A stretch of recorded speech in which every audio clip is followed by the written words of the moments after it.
Indonesia berhasil menyandang predikat negara pertama di Asia Tenggara yang berhasil mengoperasikan kereta cepat usai diresmikan Presiden Jokowi. Moda transportasi yang super cepat itu menghubungkan Jakarta ke Bandung. Ini mampu melesat dengan kecepatan sampai 350 km per jam, tercepat di dunia dengan model kereta KCIC 400 AF. Kereta cepat Jakarta-Bandung ini merupakan yang pertama di Indonesia dan pertama di Asia Tenggara, bahkan di bumi bagian selatan. Proyek yang sangat bersejarah. Seluruh dunia menyoroti kereta cepat pertama di Indonesia tersebut sampai Malaysia, Singapura tak terima melihat kesuksesan Indonesia. Sebenarnya banyak faktor, seperti mereka tak terima melihat Indonesia lebih maju, lebih duluan punya kereta cepat dari mereka, dan mereka juga iri karena kereta cepat Malaysia Singapura tak kunjung dibangun juga. Kereta cepat Jakarta-Bandung, WUS, saya nyatakan dioperasikan. Beda nasib dengan kereta cepat Jakarta-Bandung. Proyek kereta cepat atau high speed rail milik pemerintah Malaysia dan Singapura malah berakhir mangkrak. Padahal kedua negara itu sempat sepakat untuk menghubungkan Kuala Lumpur dengan Singapura Jurong.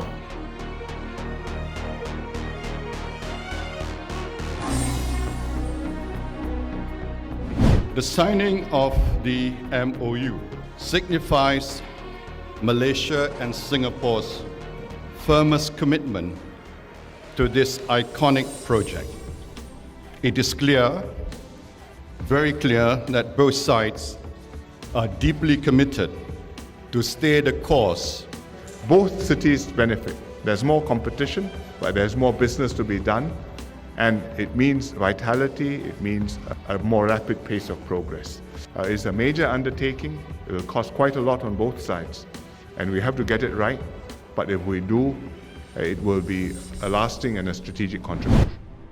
Mengutip channel News Asia, proyek high speed rail atau kereta cepat Malaysia-Singapura pertama kali diumumkan pada Februari 2023 oleh PM Singapura dan PM Malaysia Nazib Razak dalam acara Singapura-Malaysia Leaders Retreat. Kedua negara kemudian melakukan MOU pada Juli 2016, disaksikan oleh kedua Perdana Menteri.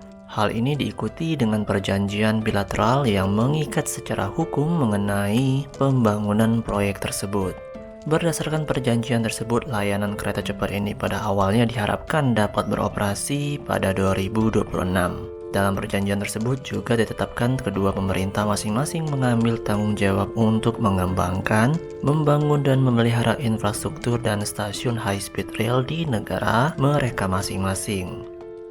Tidak lama setelah itu, tepatnya pada tahun 2017, Otoritas Transportasi Darat Singapura mengumumkan pembentukan anak perusahaan yang dimiliki sepenuh dari Singapura yang bernama SG High Speed Rail untuk melaksanakan proyek dan membangun, memiliki, mendanai dan memelihara infrastruktur kereta cepat di Singapura. Perusahaan kemudian bekerjasama dengan mitranya dari Malaysia, My High Speed Rail, untuk bersama-sama menunjuk perusahaan, aset, dan operator internasional guna membangun proyek tersebut melalui tender terbuka.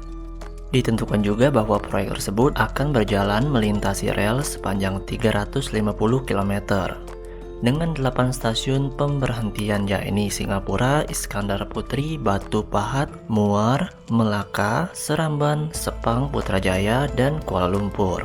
Stasiun terminusnya direncanakan di Bandar Malaysia di Kuala Lumpur dan Jurong East di Singapura.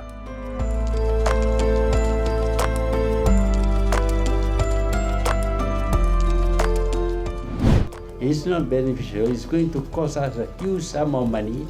We'll make no money at all from this operation. It is only a short track. It is going to save people only 1 hour by taking the HSR.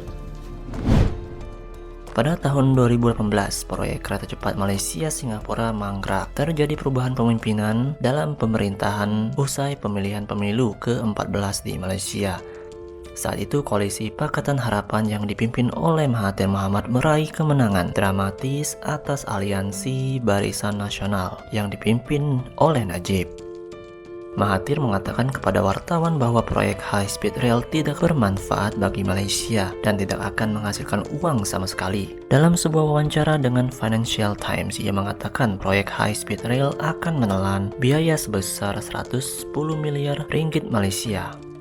Namun tidak akan menghasilkan 1 sen pun bagi negara tersebut. Dengan begitu, banyak masyarakat Malaysia ada yang pro dan kontra mengenai pembatalan dari kereta cepat Malaysia ke Singapura.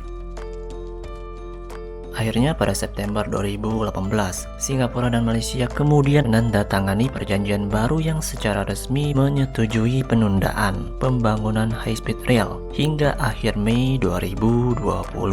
Berdasarkan perjanjian baru itu, layanan kereta cepat Malaysia-Singapura diharapkan dapat beroperasi pada 1 Januari 2031, yang artinya mundur hampir 5 tahun yang sebelumnya 2026 yang direncanakan. Di luar itu, Malaysia juga harus membayar biaya ganti rugi sebesar 15 juta dolar Singapura sebelum akhir Januari 2019 karena penangguhan proyek tersebut. Jadi belum apa-apa, belum dibangun juga proyeknya, tapi Malaysia malah bangkrut. Yang artinya mereka harus membayar 15 juta dolar Singapura ke pemerintahan Singapura. Singkat cerita, pada tahun 2020, Malaysia membatalkan proyek kereta cepat mereka dengan Singapura.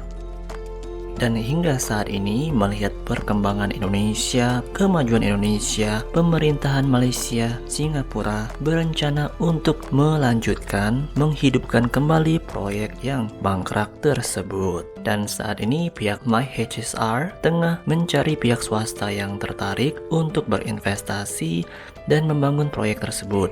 Hal ini dilakukan karena Malaysia enggan menggunakan uang negara guna mendanai investasi pembangunan kereta cepat karena akan memberatkan APBN mereka.